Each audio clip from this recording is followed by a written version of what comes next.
E eu quero começar e terminar aqui com vocês falando sobre a Lei 11.326, que dispõe sobre a política nacional da agricultura familiar. A Lei da Agricultura Familiar, que é a lei número 11.326. Para os efeitos dessa lei, considera-se agricultor familiar, empreendedor familiar rural, aquele que pratica atividades no meio rural, atendendo simultaneamente os seguintes requisitos. Então, esses aqui são os requisitos da Lei 11.326 para ser considerado agricultor familiar. Então, primeira coisa, área menor ou igual a 4 módulos fiscais. Então, a área não pode ser maior do que 4 módulos fiscais. Área menor ou igual a 4 módulos fiscais. Não pode ser maior. Não detenha área maior do que 4 módulos fiscais. Tá? Que 4 módulos fiscais.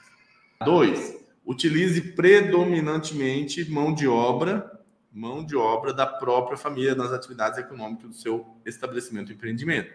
Então, mão de obra predominantemente familiar.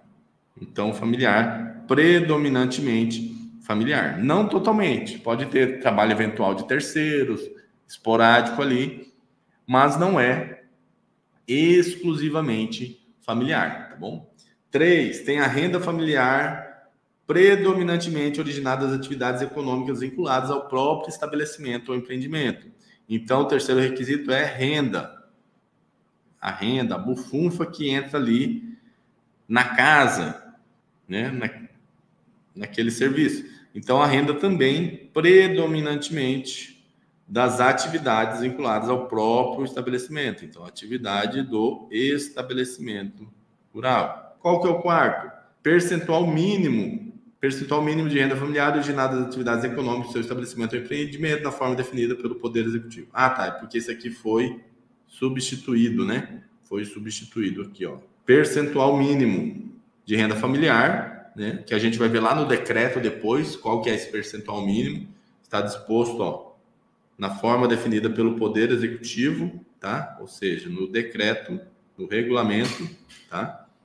Então, percentual mínimo, não é dividido, não é um sinal de divisão, é de porcentagem. Percentual mínimo, quem vai definir vai ser o decreto.